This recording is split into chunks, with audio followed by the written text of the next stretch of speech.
con ustedes y por supuesto que nos acompañen este día en un nuevo webinar a través de la plataforma Zoom EcoINSA El Salvador.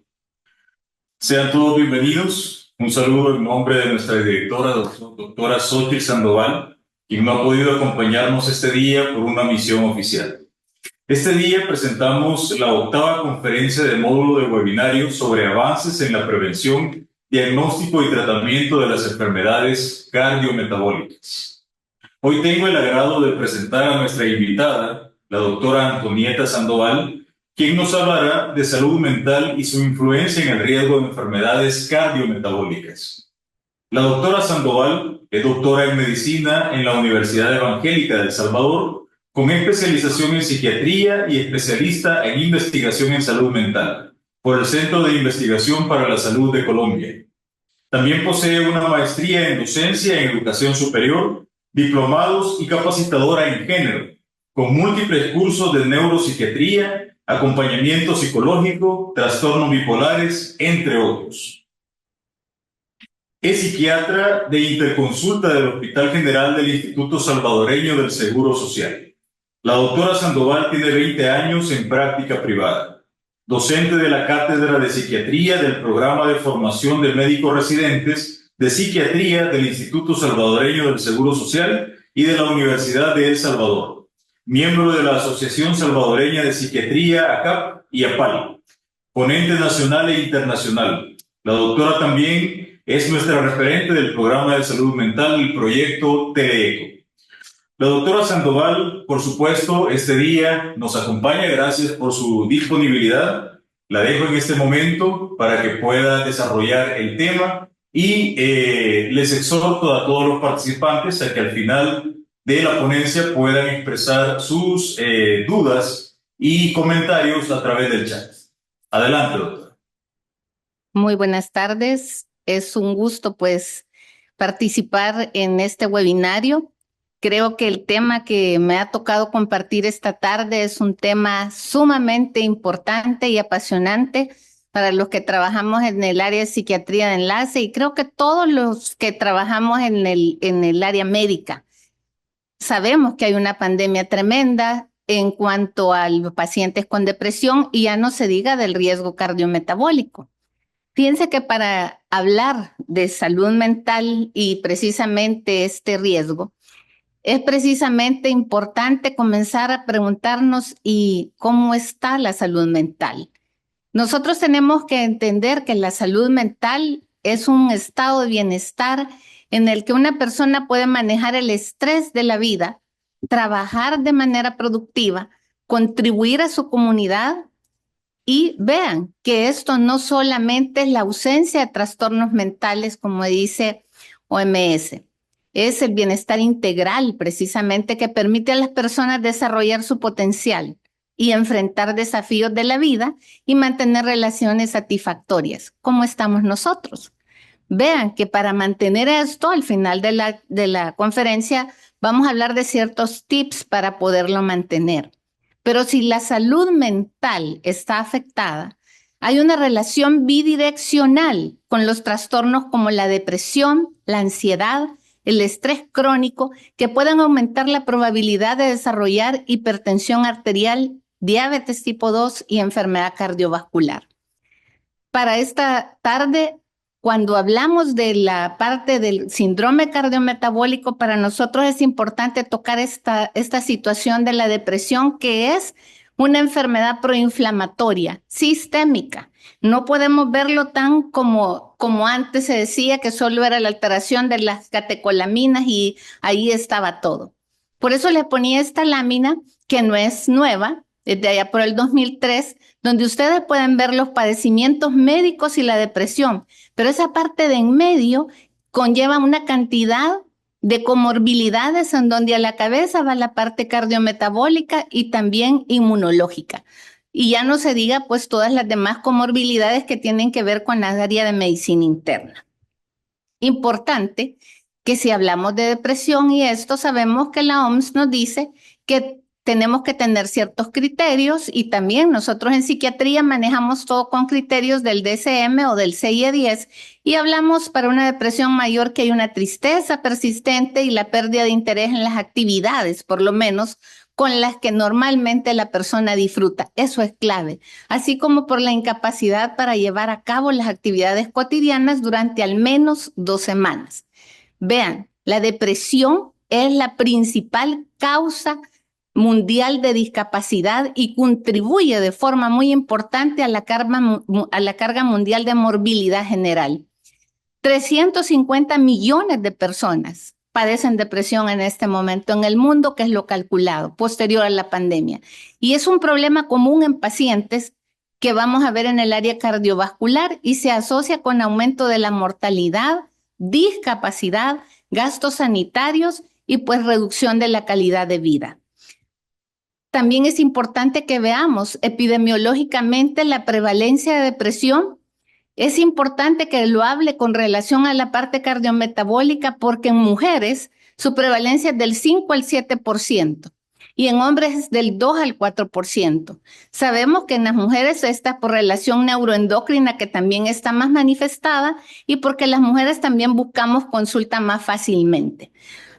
Afecta 5% de los adultos, en los ancianos 6% y en los adolescentes del 10 al 20%.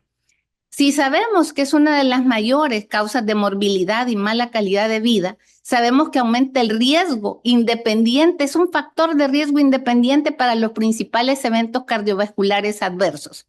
Fíjense que en El Salvador, según la encuesta nacional de salud en la que participamos como asociación, junto con el INS, se encontró que el 21% de los adultos de 18 a 59 años en El Salvador adolecen algún tipo de depresión. Y si vemos esta relación bidireccional, es preocupante.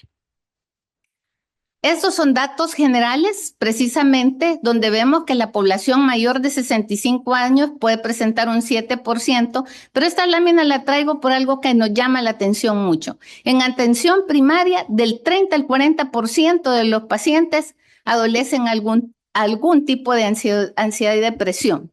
40% ansiedad, como ven abajo, pero lo más preocupante es que el 50% no tienen diagnóstico y no tienen tratamiento.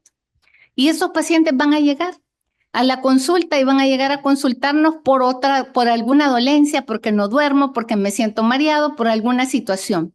Pero en la relación que nos atañe esta tarde, las personas con cardiopatías tienen más del doble de probabilidad de sufrir depresión. Hoy ya estoy en el otro lado. Estamos hablando ya de la parte de la cardiopatía o ansiedad, que el resto de la población. La enfermedad cardiovascular, las personas con depresión tienen un riesgo de 1.64 veces más veces de desarrollar enfermedad coronaria versus los que no tienen. Y vean, la diabetes está significativamente relacionada con la depresión, ansiedad y el trastorno por atracón y bulimia nerviosa. La depresión mayor nos va a incrementar el riesgo de enfermedad coronaria en el paciente con diabetes, pero tenemos que ver por qué. Cuando hablamos de la neurobiología, nosotros en psiquiatría no todo es como tan reduccionista como antes se veía que todo era funcional o era orgánico. Sabemos que la depresión tiene una base neurobiológica importante y estamos mediados por situaciones que tienen que ver con inflamación, que ya lo vamos a ver. Como ustedes ven en esta lámina, el estrés y las injurias durante la infancia, como los eventos traumáticos, los abandonos y situaciones de eventos graves durante la infancia, van a cambiar la vulnerabilidad genética.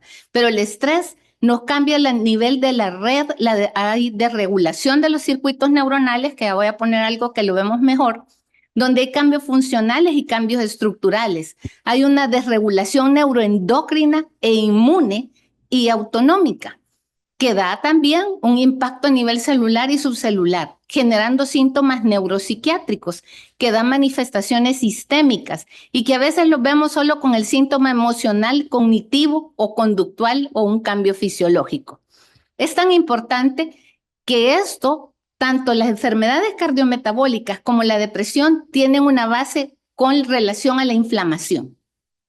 Es tan importante que veamos en esta lámina, por ejemplo, nosotros la ocupamos mucho porque de que nosotros éramos cazadores y recolectores, como ustedes ven en la teoría evolucionista, que hemos logrado pues ir sobreviviendo a que nos comiera el león, a sobrevivir a las situaciones de los patógenos, a los mismos, de las mismas situaciones de las tribus, haciendo que haya un cerebro que se encargue o nos acordemos que el cerebro, por ejemplo, se acuerda casi de lo malo como un método de sobrevivencia. Y vean ustedes que después aparece la parte tradicional en la evolución del tiempo, donde hay un aumento de la mortalidad por los cuadros infecciosos, donde tenemos condiciones inflamatorias tal vez un poco menos y autoinmunidad, y aparecen ya cambios en algunas situaciones como en las interleucinas. Pero ya en la modernidad, los efectos, por ejemplo, de la mortalidad por infección han bajado, pero la condición inflamatoria se ha hecho mayor y aumento de las situaciones inmunitarias.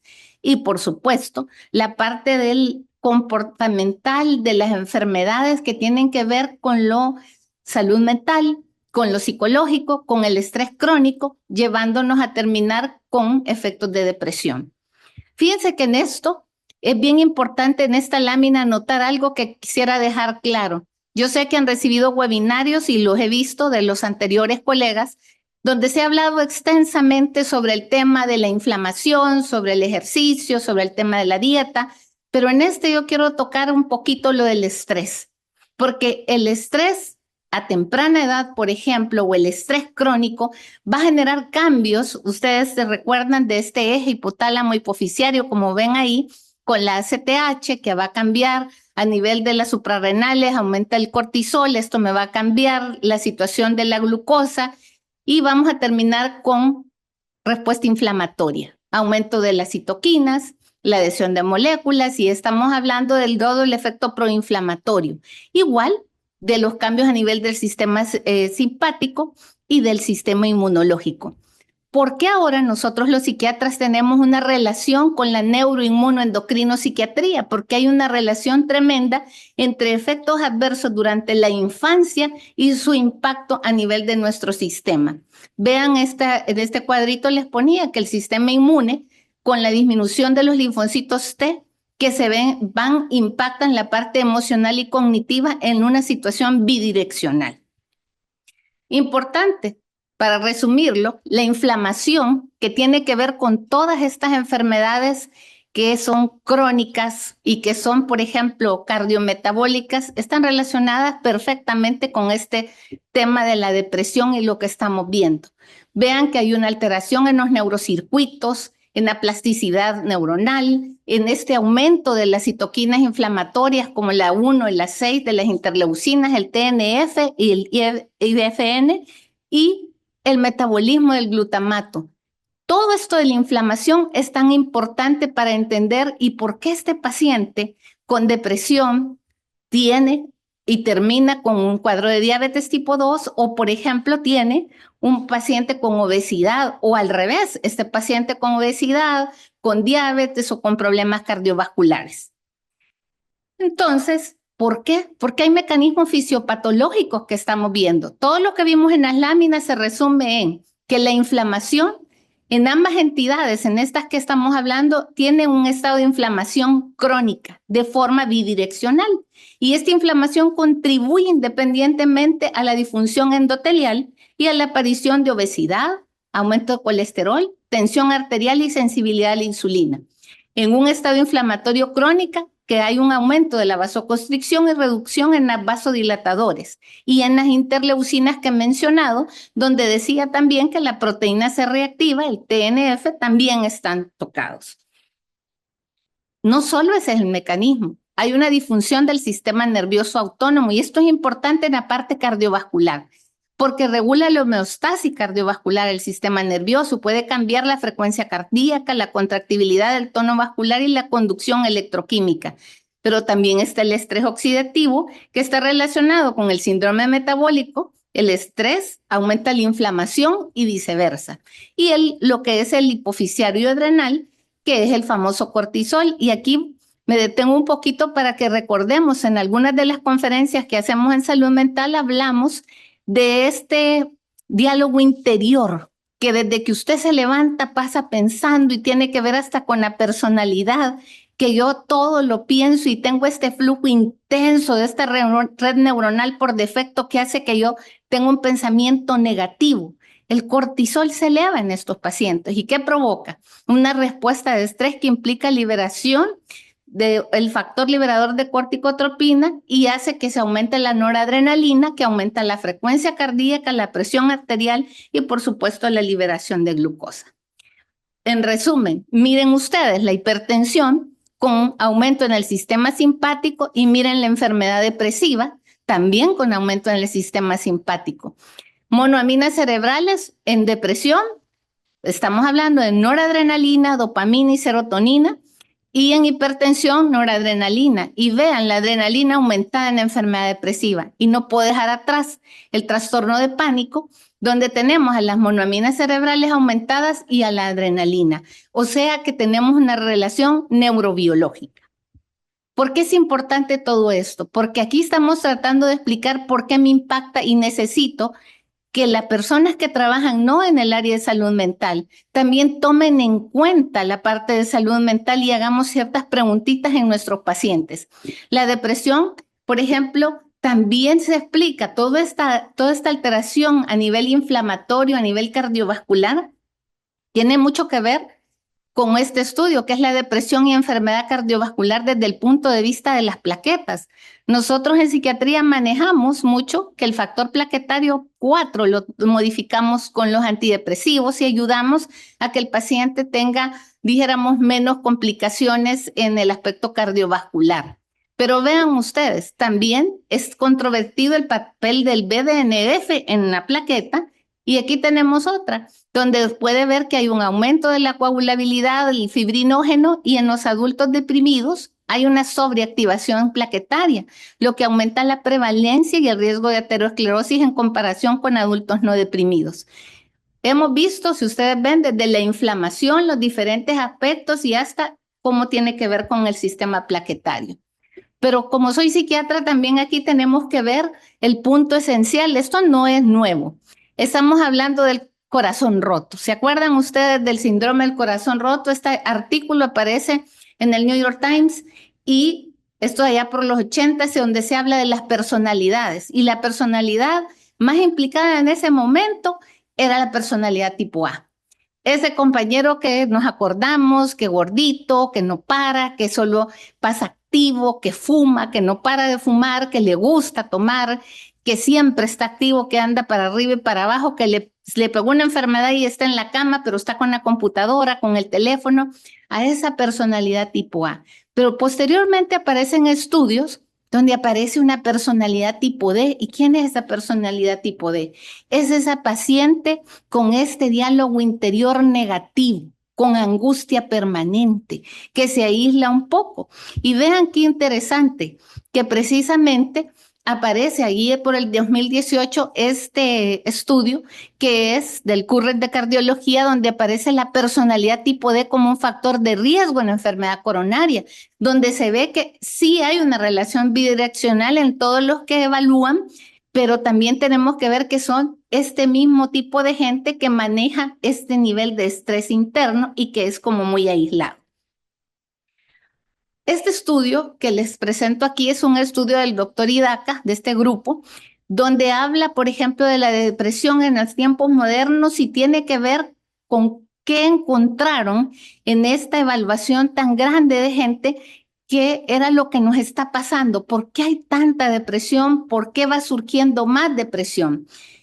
Y vean con qué tiene que ver, con los comportamientos de riesgo. ¿Qué factores ambientales tenemos en el mundo moderno asociados a la depresión? Vean ustedes, la obesidad tiene la relación bidireccional con la depresión. La dieta inadecuada. Sabemos que hay una oferta de una dieta hipercalórica que hace que todo el mundo, todo es fast food y ustedes ven que esto aumenta la obesidad. Y el paciente con obesidad tiene alteraciones en dopamina y serotonina que tienen que ver con el estado de ánimo. Otro factor, el sedentarismo. Este es uno de los que hay que modificar no solo para el riesgo cardiometabólico, sino también para el estado depresivo.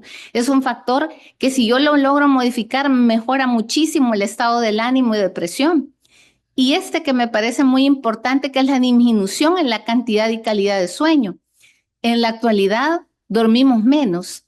Y va a haber una conferencia después que creo que tiene que ver con sueño y riesgo cardiometabólico, porque el no dormir nos aumenta el riesgo también. Y ese punto que me voy a detener un poquito, que son los problemas en las interacciones sociales. En la actualidad, por ejemplo, todo el mundo quiere vivir la vida, como en las redes sociales todo el mundo pone cómo la pasan de feliz y hay una necesidad de vivir con una felicidad intensa. Y si no la tengo, el que tiene ciertos rasgos de personalidad se frustra y pasamos a este diálogo interior tan intenso. Hay muchas situaciones de adversidad, situaciones externas y también cómo están estas interacciones con el bullying, con toda esta cantidad de situaciones que vienen pasando nuestros niños, que al final vamos a ver que hay situaciones de riesgo en adolescentes y jóvenes que terminan con obesidad y trastornos depresivos. Pero también no puedo dejar de mencionar estos dos. Fíjense ustedes, esta tríada de depresión, fumar, sedentarismo y el infarto al miocardio, ¿relacionados a quién? Paciente deprimido que fuma tiene 20% más chance de tener riesgo cardiovascular que el que no fuma. Pero también el paciente crónico en psiquiatría, el paciente, por ejemplo, la esquizofrenia residual, que fuman y fuman y fuman, estos pacientes aumentan también este riesgo. Hay un riesgo directo entre depresión y relación con el infarto y fumar y sedentarismo. Todo esto que he hablado tiene que ver con la inflamación crónica.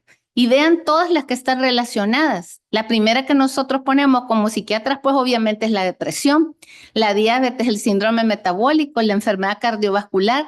Y hoy todas las enfermedades autoinmunes que vemos mucho más o detectamos más y las enfermedades inflamatorias. Por ejemplo, el intestino, donde hay una relación tremenda con el sistema nervioso central y con nuestra área de la salud mental, porque es el segundo cerebro. Entonces, nosotros verdaderamente tenemos que ver que esto hasta impacta en enfermedades neurodegenerativas y que esto vuelve a tener como una misma vía y que no podemos decir que la depresión solo está en tu mente y que ya va a pasar. Hay que tratarla y buscarle tratamiento.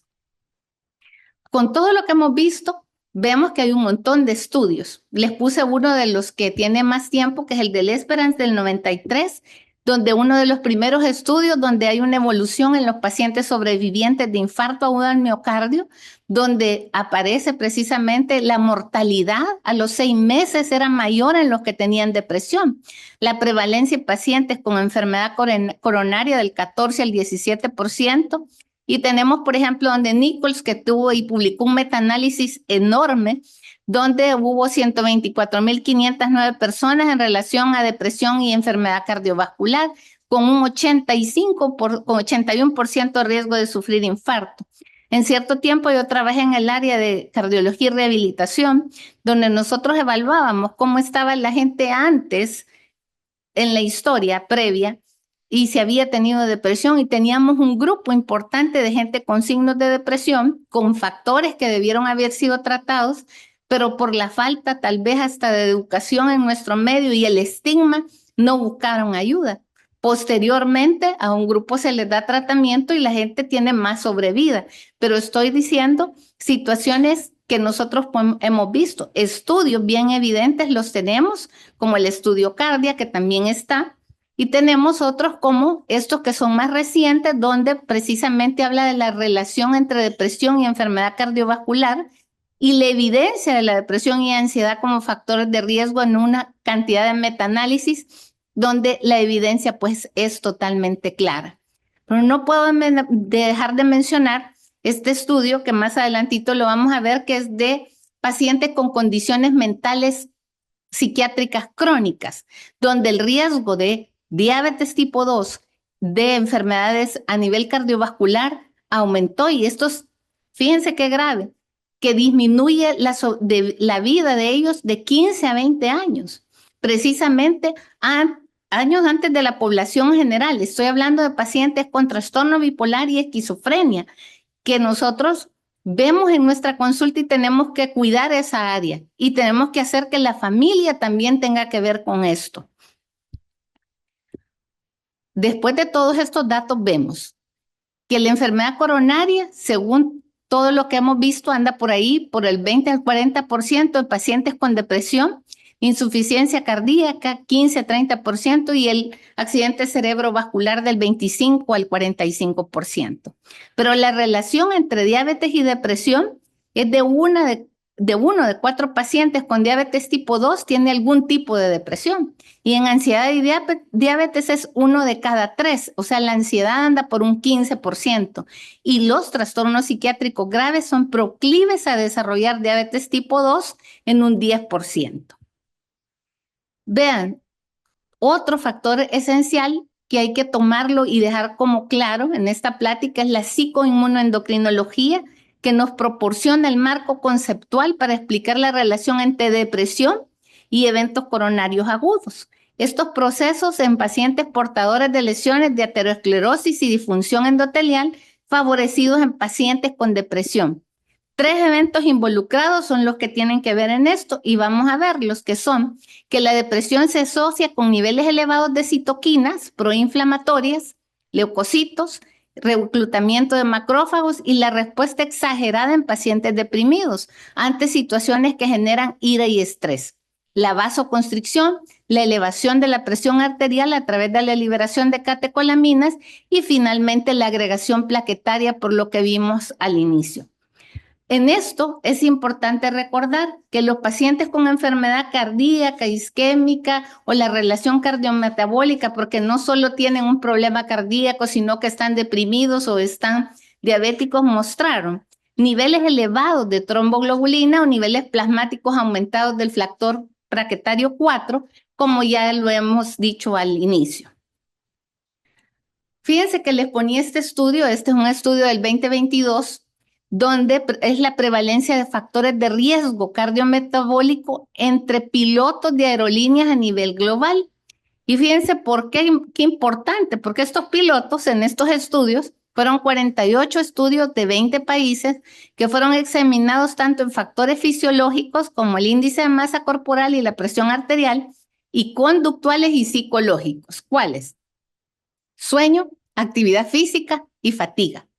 Y la investigación buscó cuantificar riesgos para informar prácticas y políticas de salud a la aviación, aunque los hallazgos fueron bien limitados por la heterogeneidad de la metodología, pero se dieron ciertos resultados.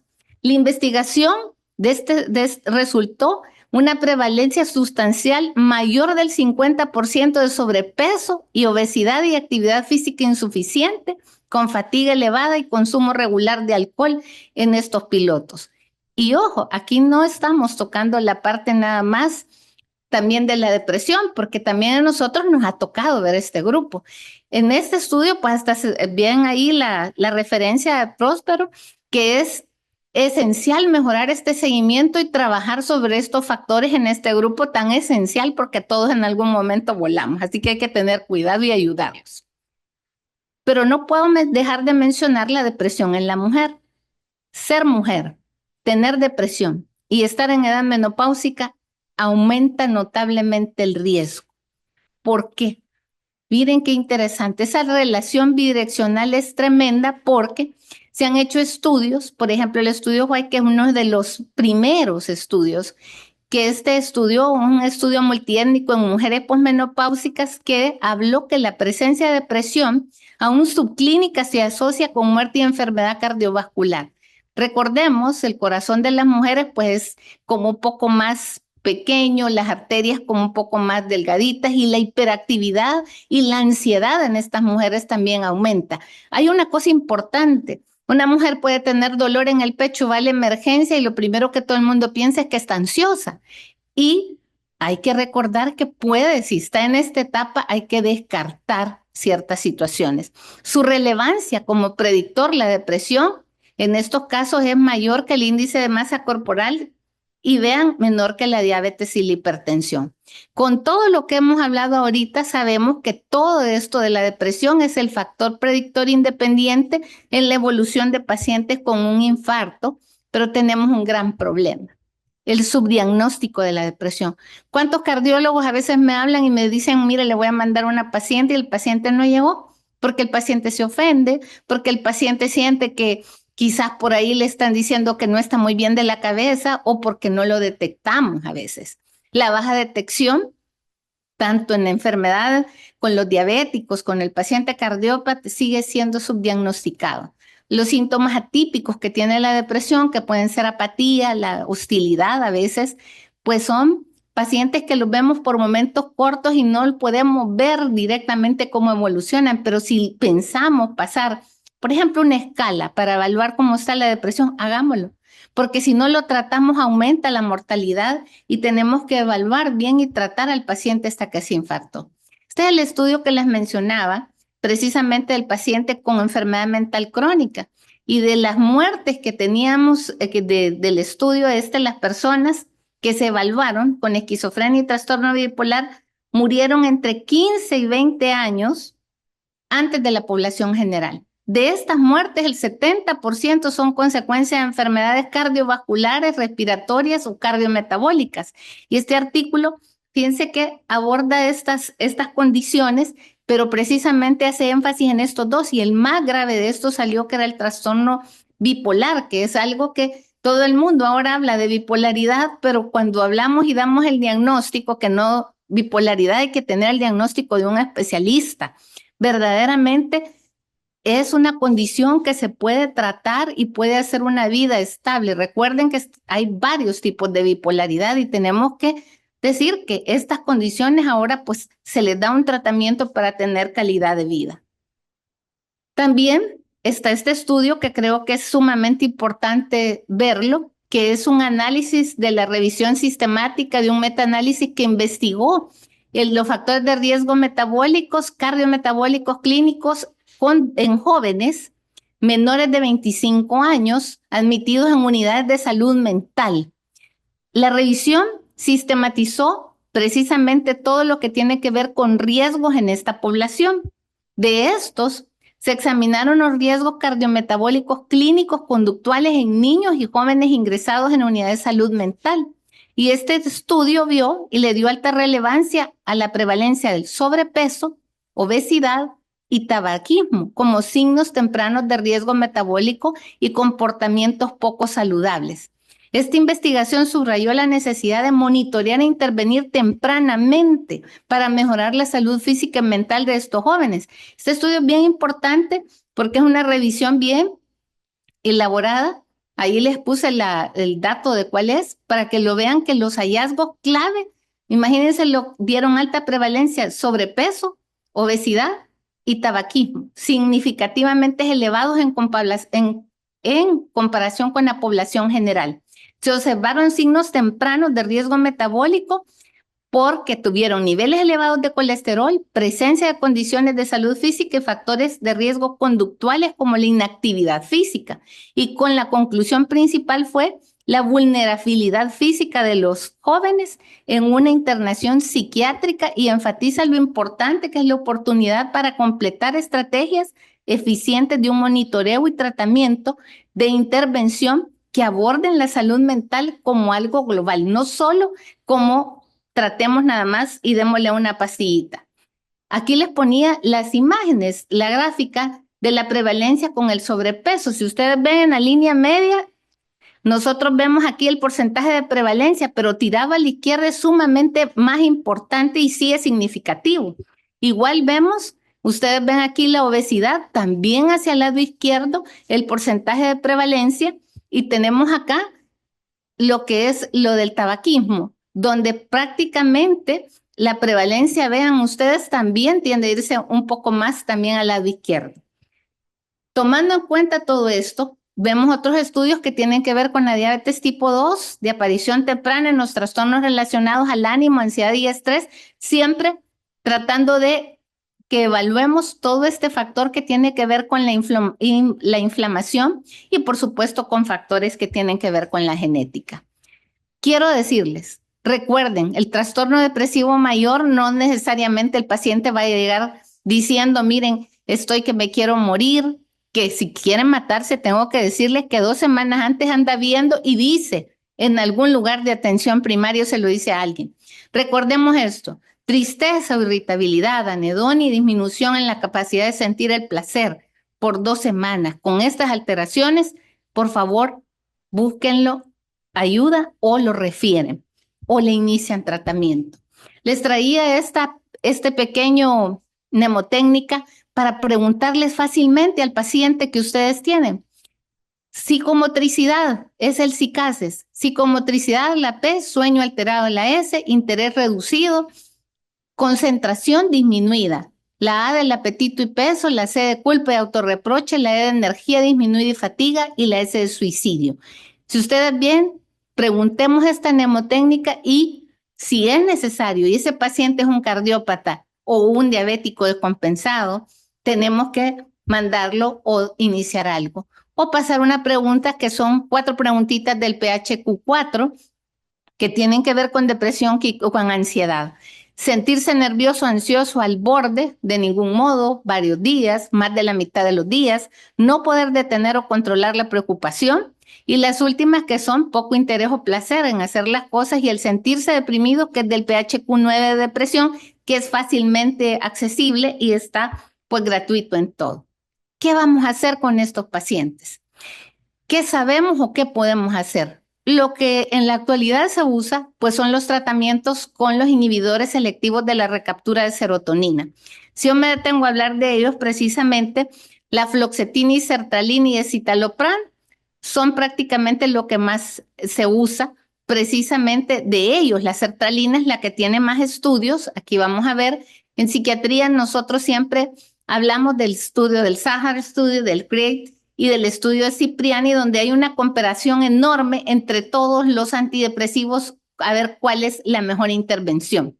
De estos, hemos visto que la sertralina es el que no va a generar mayores conflictos, igual que el escitalopram y la fluoxetina. No así los tricíclicos, que precisamente vamos a ver que nos dan problemas. ¿Por qué la sertralina tiene tan buen efecto o por qué los SIRS? Por la activación antiplaquetaria y las propiedades protectoras del endotelio de los SIRS pueden representar esta ventaja adicional. Por supuesto, jamás van a sustituir a lo que da el cardiólogo o a lo que es ya lo que está puesto, ¿verdad? Sino que esto estamos hablando que tiene que ver con ellos. Otros antidepresivos, en la actualidad les he puesto abajo, quien más ahorita tiene estudios que funciona bien es vortioxetina y duloxetina. Duloxetina que se ocupa mucho en diabético para el dolor neuropático, pero no tiene alteraciones cardiovasculares significativas conocidas, y vortioxetina que es el multimodal que con un perfil como más saludable para esto. En que es un estudio de los efectos de los antidepresivos sobre el metabolismo de la glucosa, hay una revisión extensa donde precisamente se habla de no utilizar, por ejemplo, tricíclicos, ni tampoco medicamentos como mirtazapina, que nos dan conflicto con el aumento de peso, igual que paroxetina. Hay otro estudio que lo ponía porque es bien controversial, que son los antidepresivos y riesgo de evento cardiovascular en ancianos afectados por enfermedad cardiovascular. Y si ustedes, es un estudio italiano donde se dijo que la mayoría de antidepresivos en adultos mayores teníamos que cuidar y elegir bien por eventos cardiovasculares, pero ninguno de los que tomaba IRS tuvo infartos, por lo cual siempre sí salió como la sertralina como uno de los que mejor funciona. Pero vean este otro, riesgo excesivo de infarto del miocardio en pacientes tratados con antidepresivos en asociación con el uso de tricíclicos. Nosotros en la actualidad y vista la evidencia, pues definitivamente casi no los estamos usando en eso. ¿Qué más podemos hacer? La actividad para tratar de ayudar a nuestro paciente con la parte no farmacológica, siempre actividad física regular, podemos indicarles una dieta adecuada, ¿verdad? Una buena dieta saludable, mindfulness que nos ayuda mucho, el yoga, la psicoterapia personal y la activación conductual. El papel que nos queda de los profesionales de la salud en la promoción de la salud mental y cardiometabólica tiene que ver con dos cosas, primeras y esenciales. Primero, eduquemos al paciente. Por favor, tenemos que hacerles entender de esta relación que ahí existe entre la salud mental y la salud cardiometabólica. Debemos brindarle información sobre los síntomas de la depresión y la ansiedad y la importancia de buscar ayuda, ¿verdad? Promover estilos de vida saludables. Ya sabemos que esto es lo que va a venir a cambiar y evitar enfermedades cardiometabólicas y, por supuesto, mejorar la salud mental. Reduzcamos el estigma, porque lastimosamente sigue, y yo como psiquiatra puedo decirlo, que es una de las cosas con las que más luchamos. Se deben promover mensajes positivos sobre la salud mental, no como que somos castigo. Ahí va a venir la psiquiatra si se sigue portando así, ¿no? Definitivamente. Y la colaboración con la comunidad. Yo quisiera terminar esta plática diciéndoles que, como empecé hablando de la salud mental, para cuidar nuestra salud mental, recordemos qué estamos haciendo. El cerebro y nuestra salud mental no está separado de todo lo demás. No es solo lo que ve el cardiólogo, el endocrinólogo, el inmunólogo. Somos un todo. Y para cuidarnos, tenemos que tomar ciertos tips y por lo menos autocuidarnos. Primero, tengamos conciencia que tenemos que autocuidarnos. Segundo, tengamos y hagamos estilos de vida saludable como el ejercicio. Durmamos bien, por favor. Los que están escuchando y son del área médica, los médicos somos los que menos dormimos bien y no comemos bien. O sea, tenemos que tener estilo de vida saludable con una dieta saludable, ejercicio y buen dormir. Tenemos que tener una red de apoyo buena. Estoy hablando de familia, amigos, compañeros, hasta el jefe que esté relacionado con toda esta situación. Y no podemos dejar de hablar de la flexibilidad para podernos reorganizar cognitivamente por si algo nos pasa y comenzar a levantarnos y ver qué otras cosas podemos hacer.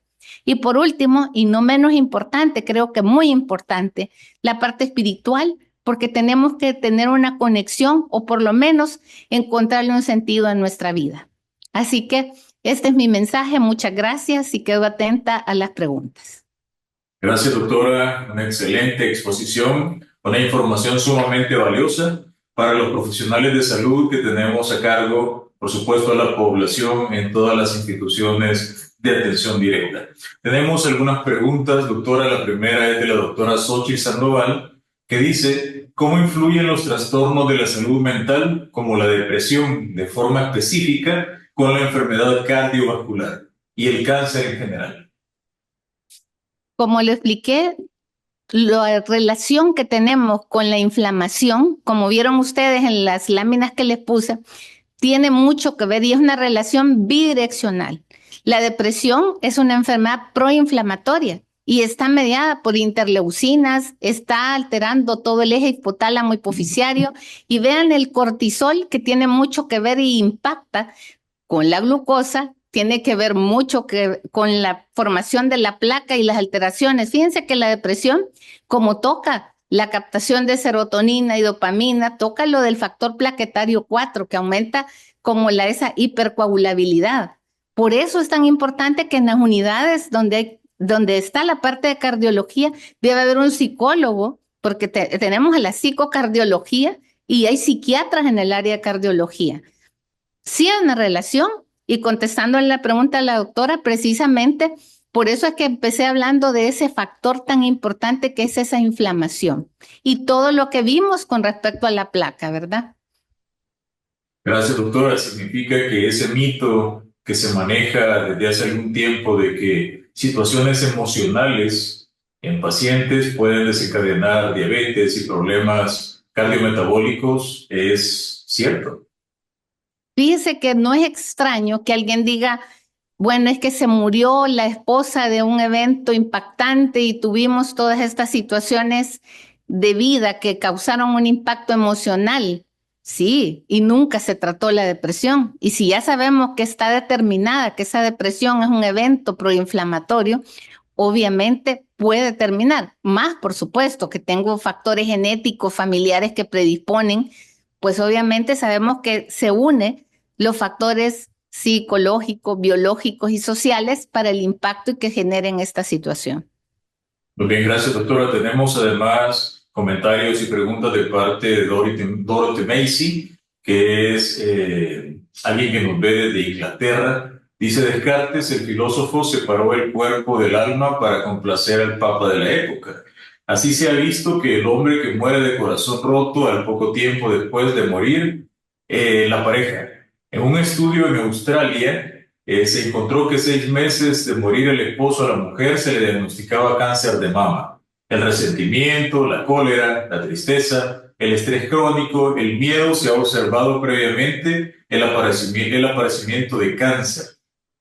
Dice la obesidad se ha relacionado a la percepción de la falta de amor por lo que comen para darse amor con lo de chuparse el dedo.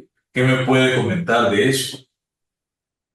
Esto que me menciona la doctora Macy, que yo sé, ya reconozco el nombre de todas las conferencias también y de la relación con el INS, tiene mucha razón. No hay un estudio, hay bastantes estudios donde nos hacen la relación, por ejemplo, con el cáncer de mama. Mujeres que han sufrido depresión mayor o han sido víctimas de violencia por periodos largos y depresiones crónicas presentan mayor riesgo de este tipo de cáncer. Si ustedes vieron las enfermedades inflamatorias como las que poníamos ahí, aquí yo podría hablar toda la tarde con respecto a la relación y el vínculo con la personalidad y con el mal manejo de las emociones, el mal manejo de la ira, del manejo donde yo comienzo a tragarme todas estas situaciones. Al final, nosotros tenemos un dicho en psiquiatría, lo que la boca no dice, el cuerpo lo siente y comenzamos a padecer, porque relativamente, y está comprobado, como decía,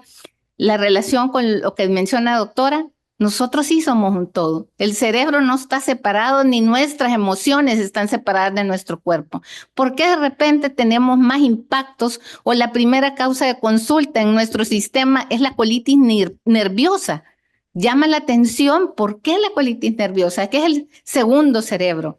Entonces, sí, nosotros tenemos que preocuparnos por la salud mental y esta relación. O sea, eso, como menciona la doctora, está totalmente comprobado y hay evidencia científica. Gracias, doctora. Igual, Dorothy Macy dice, en 10 minutos de consulta no se le pregunta al paciente cómo está su situación emocional en su hogar. Violencia doméstica, hijos con problemas, marido infiel, no lo relacionamos con el cuadro físico que presenta la paciente.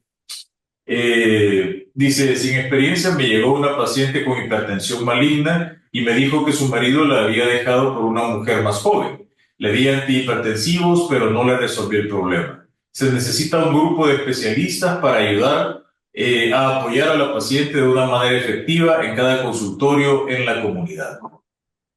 Fíjese que en el Congreso de Psiquiatría Mundial del año pasado, un consenso de la parte de cardiología donde sugerían, no podemos haber psiquiatras en todas las unidades porque, por ejemplo, en El Salvador somos bien pocos, creo que en casi todos lados, pero sí pueden haber por lo menos alguien de psicología y hacer escalas como las que les presentaba, que son escalas cortitas o escalas como el Hamilton de ansiedad y depresión, nos ayudan notablemente a poder referir. En El Salvador tenemos estas unidades, por lo menos en el sistema del Seguro Social, tenemos psiquiatras en todas las periferias y unidades médicas de salud donde se podría referir, pero eso no quita que el área de cardiología podría tener un área específica de salud mental. Muy bien, gracias, doctora. Ana Elizabeth López menciona, muchas gracias, doctora, por tan excelente exposición. Pregunta, ¿cómo se pueden identificar a tiempo los factores de riesgo psicosociales en pacientes con enfermedades cardiometabólicas o en riesgo de padecerlas? Fíjese que una de las claves para esto es precisamente hay un cuestionario para ver por lo menos cuánto está haciendo ejercicio, cuántas horas hace, o sea, como un mini cuestionario o preguntas que nosotros podemos hacer. Ahora, cuando vemos a nuestro paciente ya en el área cardiometabólica, casi siempre ya está hipertenso, o está diabético o está prediabético, como decimos acá, verdaderamente tendríamos que derivarlo a un área donde haya prevención. Desgraciadamente, y yo soy bien realista, como decía doctora Macy, tenemos un tiempo de consulta corto. Los psiquiatras no. Nosotros estamos trabajando todos en tratar de, por ejemplo, ver cuánto pesa el paciente, ver cómo está su circunferencia para tratar de ayudar, porque vemos que el paciente psiquiátrico en general tiene mayor riesgo, más en las enfermedades crónicas. Entonces, ¿qué podemos hacer? Hablarles de los hábitos saludables, porque eso podemos hacerlo todos. Y si hay un área donde pudiéramos referir, pues es lo mejor, ¿verdad? Gracias, doctora. Judith Quintanilla, para ir finalizando, dice: en Internet ha circulado información sobre los beneficios de caminar diariamente. ¿Qué otras acciones no farmacológicas podemos sumar para hacer sinergias con los tratamientos farmacológicos y no farmacológicos? Fíjese que yo creo que ante todo tenemos que pensar en la prevención. Y yo sí creo que el hábito saludable principal que pudiésemos hacer es el caminar, el hacer ejercicio. Hubo una plática acá muy buena del doctor Cáceres que hablaba precisamente de los minutos que teníamos que hacer a la semana, no por día. Si un día no podemos hacerlos el siguiente día, o sea, podemos correr, podemos hacer solo la caminata en un lugar donde hay árboles y cambiar, hacer mindfulness, que es sumamente bueno. Hoy tenemos en YouTube el montón de cursos cortos de yoga, relajación, aprender a sentir, porque vivir conectado con el presente es importante y no vivir pensando en el futuro. ¿Qué sucede? La gente aquí vive siempre más acelerada o está como adelantada a todo, que genera más ansiedad y al final nos repercute. Por supuesto, ver lo de la dieta saludable, tratar de no comer tanta comida hipercalórica o chatarra, que es sumamente importante. Y miren, la parte espiritual es esencial. La parte de gozar a la familia, como se los decía en los puntos para tener salud mental. Y eso no tiene precio, eso es gratis. Podemos cultivar mejor estos vínculos con los demás. El ser humano es un ser social y recordemos que el que se aísla, algo está pasando. Tenemos que mejorar los vínculos con los compañeros de trabajo, con la familia, con el grupo donde vayamos. Eso es importante.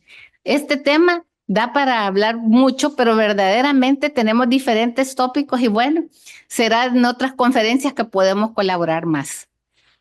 Gracias, doctora. Definitivamente es una información valiosa que nos da una mentalidad más integral acerca del tratamiento de las enfermedades cardiometabólicas, no solamente desde el punto de vista físico, sino también psicosocial. Bueno, aparte de agradecerle al Instituto Nacional de Salud, creo que tocar estos temas es de mucha relevancia y creo que no dejemos de lado. Y mi mensaje sería, recordemos que la salud mental está relacionada con todo. Si ustedes vieron ahora tocando tópicos como así como hablamos ahora con la parte de cardiovascular, de la parte metabólica, la parte inmunológica, nosotros estamos relacionados, estamos en la parte neurológica que debe de tomarse en cuenta. El ser humano es un todo. Y por eso precisamente creo que esta iniciativa, pues a la Asociación de Psiquiatría y a mí nos encanta para poder colaborar y educarnos mejor. Muchas gracias. Gracias, doctora, por supuesto, y por ser parte también referente de nuestro programa de salud mental del proyecto EcoINS El Salvador. Gracias a todos y a todas por acompañarnos e invitarles el próximo miércoles a un nuevo webinario. Saludos y buenas tardes.